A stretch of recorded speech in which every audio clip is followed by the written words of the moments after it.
Salut à tous les calibrés, j'espère que vous allez bien. Aujourd'hui je vous retrouve pour une vidéo présentation de cette petite plongeuse Nivada Antarctic Diver, donc Nivada Grenchen. La marque a été relancée par Guillaume Lédet qui a aussi relancé la marque Vulcain que j'ai juste ici. Là j'ai une petite Vulcain Cricket dans le décor de la vidéo et qui a aussi récemment lancé une toute nouvelle marque nommée Argon.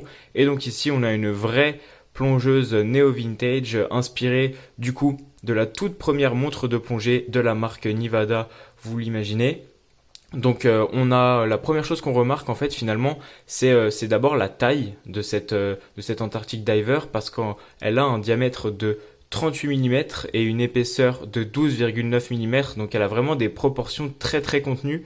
Elle est vraiment très très petite en termes de diamètre. C'est peu commun de voir des montres de si petite taille de nos jours, même si on pense à la Black Bay 54 de Tudor tout récemment, qui a un peu fait le buzz pour le fait de proposer une taille aussi petite. C'est assez audacieux quand même. Et donc ici, on a un tout petit diamètre de 38 mm qui est très très agréable. Auparavant, apparemment, la plongeuse historique, la vraie plongeuse Nivada Antarctic Diver de l'époque, elle faisait 36,5 mm, donc ici voilà ils ont un petit peu augmenté le diamètre parce que quand même il faut pas abuser, il faut pas que ce soit trop petit non plus. Et donc le design ressemble en tout point à celui de l'original. Donc on a un beau cadran noir, donc je sais pas si j'arriverai à le faire ressortir à la vidéo, mais en fait ce cadran il est pas complètement lisse, il est un tout petit peu texturé, comme si finalement on l'avait peint avec une bombe de peinture. Ça fait comme des tout petits dépôts de peinture noire et ça lui donne un peu de relief. C'est franchement très très sympa. Moi j'apprécie beaucoup un peu le fait qu'il soit pas complètement lisse, il est assez mat et ça aussi c'est assez cool. On a aussi un autre détail qu'on remarque tout de suite, et vous l'avez vu je pense, c'est ce réticule rouge. Donc apparemment à l'époque, entre guillemets, on pouvait choisir entre un réticule rouge ou un réticule blanc. Ici il est rouge et il centre tout de suite notre regard en fait vers la montre. Donc ça c'est une utilité finalement aussi, c'est tout de suite notre regard se centre sur la montre, sur son cadran. Donc c'est assez sympa. D'ailleurs on pouvait aussi choisir les chiffres de la lunette. Ici, on a une lunette qui est graduée comme une plongeuse classique, mais on pouvait aussi opter pour une option, entre guillemets, avec une lunette pardon, format 12 heures en quelque sorte. Donc voilà, on a un beau cadran avec des index bâtons qui sont en fait directement en Luminova. Enfin, c'est pas du Luminova, c'est des index luminescents, index lumineux avec de la matière 7401C. Donc voilà, ça lui donne un aspect un peu comme le Luminova Old Radium qu'on retrouve aussi sur les Oris, certaines Oris Diver 65. Donc c'est assez cool, ça lui donne un aspect patiné, vieilli par le temps. Donc moi j'aime beaucoup ce petit détail là. On a aussi bien évidemment les aiguilles qui sont aussi restées les mêmes. C'est des grosses aiguilles rectangulaires. Vraiment là, il n'y a pas à dire, c'est du rectangle et c'est pas autre chose. C'est un peu finalement le rectangle, c'est un peu le maître mot de cette montre là, entre les index, les aiguilles et aussi vous pouvez l'apercevoir ici le centre de la trotteuse qui est lui aussi rectangulaire. Donc on a aussi cette matière luminescente sur les aiguilles comme je vous le disais. Donc c'est assez simple de lire l'heure finalement. On a la pointe de la trotteuse qui est rouge pour rappeler un peu le réticule et c'est franchement sympa. On a le logo de la marque qui a été gardé Nivada Automatique, un peu le logo historique, il mettait souvent Nivada Automatique comme ça à midi. Et on a aussi le Antarctic Diver avec la typologie, la police emblématique, un peu comme ça, un peu sous un format un peu plus fun en termes d'écriture on va dire. Donc très très sympa et vous l'observez aussi tout de suite je suppose, c'est la date cyclope qui se trouve à 3 heures. Donc voilà pour pouvoir lire la date plutôt de façon plus simple. Néanmoins, je dois avouer que pour le coup, c'est un petit point négatif, alors que normalement la date cyclope c'est censé rendre la chose plus agréable. Mais ici, en fait, le zoom, on va dire, la déformation est telle qu'on a du mal finalement à lire la date, lire le chiffre de la date. C'est trop, ça a un effet trop loupe finalement. Donc c'est assez compliqué parfois, ça déforme beaucoup. Vous voyez ici, je vais vous montrer un peu plus en enlevant l'aiguille des heures. Au passage, j'en profite du coup pour présenter cette toute petite couronne. Hop, petite couronne avec le logo N de Nivada, couronne vissée bien évidemment, puisque on a ici affaire à une plongeuse, enfin une plongeuse sur le papier. Vous verrez plus tard dans la vidéo que c'est pas vraiment ça, mais bon, c'est pas grave. On a le stop seconde, je reviendrai dessus après aussi dans la vidéo. Et donc on a une couronne vissée, comme je vous le disais.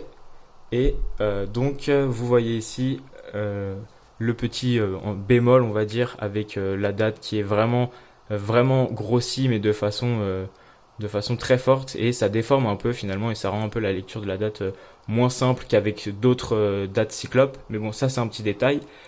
Et donc, comme je le disais, on a une couronne vissée du coup avec le logo N. L'étanchéité de la montre, elle est annoncée, c'est noté juste sur le fond de boîte à 20 ATM. Au passage, j'en profite pour vous faire la présentation de ce joli fond de boîte. Donc on a une gravure, on va dire un travail du fond de boîte qui a été réalisé par Nivada avec le petit pingouin, finalement le profil d'un pingouin, en référence bien évidemment aux températures à laquelle ce petit animal est exposé, et qui va parfaitement finalement avec le nom antarctique de la montre. Je mets un petit coup pour les traces de doigts, hop. Et donc voilà, comme je vous le disais, on a les différents logos, etc. Et maintenant, si je devais passer du coup à la lunette, c'est vraiment pour moi le point noir, on va dire, de cette montre. Donc c'est une lunette en céramique, enfin avec insert céramique noir évidemment. On a aussi de la matière luminescente sur tous les marqueurs, on va dire, et les chiffres de la lunette, et sur le petit triangle à midi aussi. Et là, vous allez voir, je vais faire quelque chose qui va probablement vous étonner. Et voilà. Et oui, vous l'avez vu, elle a un sens qui est bidirectionnel. Donc ce n'est pas une lunette unidirectionnelle. Donc c'est en ce sens qu'on peut dire que ce n'est pas vraiment une vraie plongeuse. D'autant qu'elle n'a aussi pas de luminova sur la trotteuse. Donc c'est assez compliqué de savoir, quand on est dans les profondeurs sombres, d'avoir la connaissance du bon fonctionnement de la montre, puisque là on ne voit pas finalement la trotteuse se déplacer dans le noir. Mais ça aussi c'est un détail, car on peut aussi le lire simplement lorsqu'on la voit passer par-dessus les index qui eux sont luminescents par contre. Donc voilà, c'est vraiment le seul bémol, c'est le fait que cette lunette là ne soit pas unidirectionnelle. Est-ce que c'est un choix, on va dire, historique, c'est-à-dire est-ce qu'à l'époque l'Antarctic Diver a fait effectivement cette lunette là bidirectionnelle, car on sait qu'elle n'avait pas toutes forcément en ce temps-là des lunettes unidirectionnelles. Est-ce que c'est un choix comme ça, ou un choix technique plus moderne? Je ne sais pas du tout. Si vous le savez, dites-le dans les commentaires. Donc voilà, concernant maintenant le calibre, on a un mouvement automatique calibre Soprod P024 qui dispose d'une réserve de marche de 38 heures. Donc voilà, très très cool, qui est bien enfermé dans ce boîtier en acier inoxydable 316L, comme je le disais aussi. Et donc ce mouvement, il permet la fonction d'affichage des heures, des minutes, des secondes et de la date avec changement rapide. Il y a aussi la fonction stop seconde, comme je vous l'ai montré un peu plus tôt dans la vidéo. Il vibre à une fréquence de 28 800 alternances par heure. Donc voilà, c'est assez classique du 4 Hz. C'est ce qu'on retrouve le plus souvent finalement sur les mouvements de montre. Donc voilà, on a le petit verre qui est très sympa, double dôme, verre saphir bien évidemment, qui est traité aussi anti-reflet. Donc très très cool. Le corne à corne, quant à lui, est de 45 mm. Donc ça permet aussi à la montre d'avoir finalement ces proportions assez contenues. Et maintenant on va passer un peu plus au bracelet, parce que ça a été aussi un peu mon coup de cœur, ce bracelet. Je suis pas un expert des bracelets tropiques, mais j'imaginais que c'était des bracelets un tout petit peu plus rigides, et celui-là il est vraiment très très souple, vous pouvez le voir. Et ça m'a vraiment plu, parce que il était pas dur, pas capricieux au poignet comme beaucoup de bracelets caoutchouc au début, ou beaucoup de bracelets silicone. Et donc il est vraiment sympa.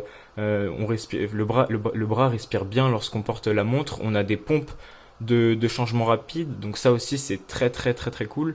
En plus on a 20 mm d'entrecorne, donc ça permet de pouvoir un peu personnaliser le bracelet de la montre comme bon nous semble. Donc vraiment très très sympa. Et pour la luminescence, en revanche, je ne pourrais malheureusement pas vous la montrer en vidéo, car mon téléphone, malheureusement, il ne capte pas assez la brillance, on va dire, de cette manière luminescente. C'est pas la faute de la matière luminescente, mais bien de mon téléphone. En revanche, je vous encourage fortement à aller voir notre article sur le calibre. Je ne sais pas s'il sera sorti avant ou après la vidéo, mais j'ai réussi à prendre une photo où on voit bien, et franchement, la lumière, la matière luminescente, pardon, elle pop bien. Donc franchement, très très sympa. On a bien évidemment une montre qui est fabriquée en Suisse pour coller un peu à l'esprit de Nivada, qui est une marque originaire de Granges en Suisse, bien évidemment. Et maintenant, je vais vous la passer au poignet. Vous allez voir, c'est assez facile et rapide. Avec le bracelet en silicone, on s'embête pas trop.